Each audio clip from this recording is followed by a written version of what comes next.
మార్గదర్శి కేసులో చంద్రబాబు అధికార దుర్వినియోగం చేస్తున్నాడు. నాడు వైఎస్ఆర్పై, నేడు వైఎస్ జగన్పై ఈనాడు కక్షపూరితంగా రాసింది. మార్గదర్శి చిట్ ఫండ్ పై 2023లో వైఎస్ జగన్ హయాంలో సిఐడి దర్యాప్తు చేసి అక్రమాలను వెలుగులోకి తెచ్చింది.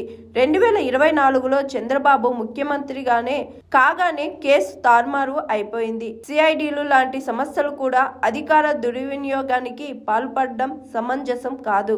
మార్గదర్శి కేసులో 1000 కోట్లకు సంబంధించిన జప్తును చంద్రబాబు విడిపించేశాడు. ప్రజలకు నష్టం జరిగినా సరే రామోజీ కుటుంబానికి మేలు జరగాలన్నదే చంద్రబాబు ధ్యేయం.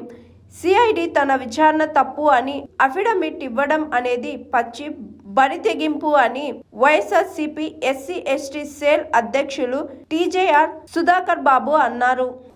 చిట్ ఫండ్లకు సంబంధించినటువంటి సబ్ రిజిస్ట్రార్ గారు సిఐడి కేసు కంప్లైంట్ ఇస్తే 2023 జగన్మోహన్ రెడ్డి గారికి నిజంగానే మార్గదర్శి మీదనో, మార్గదర్శి చిట్స్ మీదనో, ఈనాడు దినపత్రికల మీదనో వ్యక్తిగత ద్వేషం ఉండుంటే 2019 జూన్ నుంచే మీ మీద కక్ష సాధింపు చర్యలు జరిగుండేవి కదా. ఇంకొక మారు నేను సుస్పష్టంగా ఈ రాష్ట్ర ప్రజలకు, తెలుగుదేశం పార్టీ శ్రేణులకు, ఈనాడు యాజమాన్యానికి, రామోజీరావు గారి కుటుంబ సభ్యులందరికీ కూడా నేను మనవి చేస్తున్నాను. ఇది మీ కుటుంబానికి, జగన్మోహన్ రెడ్డి గారి కుటుంబానికి సంబంధించిన అంశం కానే కాదు, లేదా తెలుగుదేశం పార్టీకి, వైఎస్ఆర్ కాంగ్రెస్ పార్టీకి సంబంధించిన అంశం మరేమీ కాదు.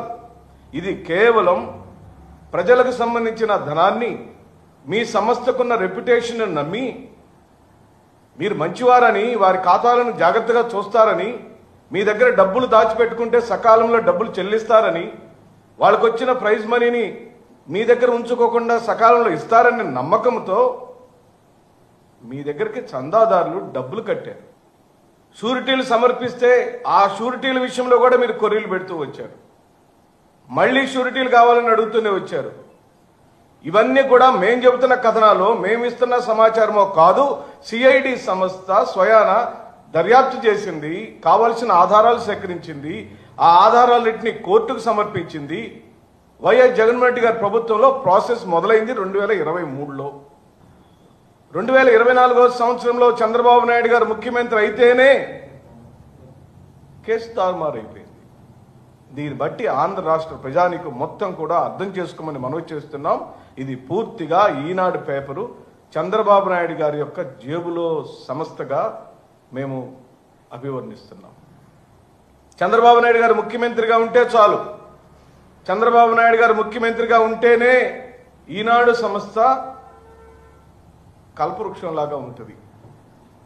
చంద్రబాబు నాయుడు గారే ఉండాలి, చంద్రబాబు నాయుడు గారే పరిపాలించాలి, చంద్రబాబు నాయుడు గారి యొక్క ఆధ్వర్యంలోనే వారు చేసే అక్రమాలకు ఈ రోజున పూర్తిగా సంపూర్ణమైన మద్దతు కలుగుతుందని చెప్పి భావిస్తూ ఇది పూర్తిగా క్విట్ ప్రోక్రోగా మేము అభివర్ణిస్తున్నాం. అంటే నేను అధికారంలోకి వస్తే నీ కేసులు మాఫీ చేస్తాను, మరి నువ్వు నా కోసం ఏం చేస్తావు? ఏం చేస్తాను? జగన్మోహన్ రెడ్డి ఏం మంచి పని చేసినా ఆ మంచి పనుల గురించి ఎక్కడా నేను మాట్లాడను. ఆయన్ని దింపటం కోసం పుంకాలుగా అసత్యాలను ప్రచారం చేసి జనంలో ఆయన్ని భ్రష్టు పట్టించడానికి ఏ కార్యక్రమం కావాలని చేస్తాను.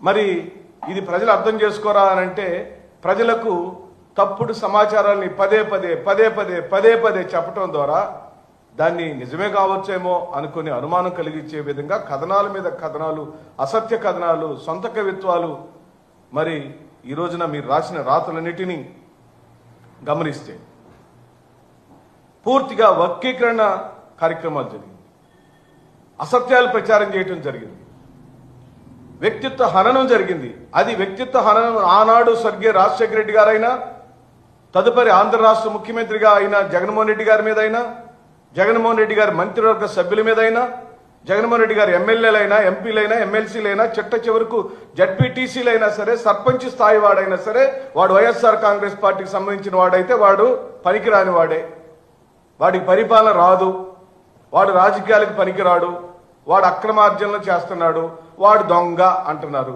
మరి చంద్రబాబు నాయుడు గారిని, రామోజీరావు గారిని కూడా, రామోజీరావు గారు స్వర్గీయులయ్యారు కాబట్టి మేము వారి గురించి మాట్లాడకూడదు, అది సంస్కారం కాదు. కానీ సంస్థలకు సంబంధించిన అన్యాయాలను ఎక్కడి నుంచి ప్రయాణం మొదలైంది, ఎక్కడి దాకా రామోజీ ఫిలిం సిటీస్ దాకా ఎలా ఎదిగాం, ఈ ప్రయాణ కాలక్రమం అంతా కూడా పరిశీలిస్తే మీరు ఎదిగిన కాలం అంతా అత్యధిక కాలం మరి చంద్రబాబు నాయుడు గారు అధికారంలో ఉన్నారు. ఎందుకు సంస్థలను నిర్వీర్యం చేస్తున్నారు, వ్యవస్థలను నిర్వీర్యం చేస్తున్నారు? సిఐడి లాంటి సంస్థ కూడా ఈ విధంగా అధికార దుర్వినియోగానికి పాల్పడితే, ప్లేట్ ఫిరాయిస్తే, అన్యాయం జరిగినా సరే జరగలేదని చెప్పంటే ఇది ఏమాత్రం సమంజసం కాదని సుమారుగా 1000 కోట్ల రూపాయలకు సంబంధించిన రామోజీ సంస్థకు సంబంధించిన చిట్ ఫండ్స్కి సంబంధించిన మార్గదర్శి చిట్ ఫండ్స్కి సంబంధించిన డబ్బులను ప్రభుత్వం జప్తు చేస్తే ఆ జప్తుని ఈ రోజున మనం విడిపించేశాం. బ్రహ్మాండంగా అధికార దుర్వినియోగం చేసేసాం.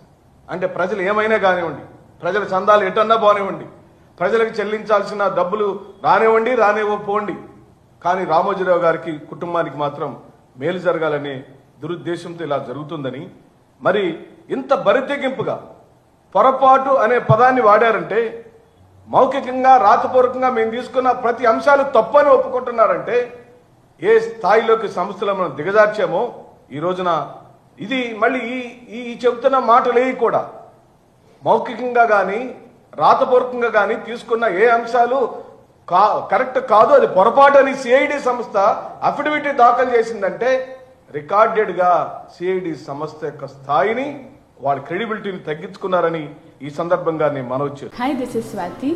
లైక్ చేయండి, షేర్ చేయండి, కమెంట్ చేయండి అండ్ సబ్స్క్రైబ్ చేయండి GRTV. Hi, this is Monica. Please like, share and subscribe GRTV.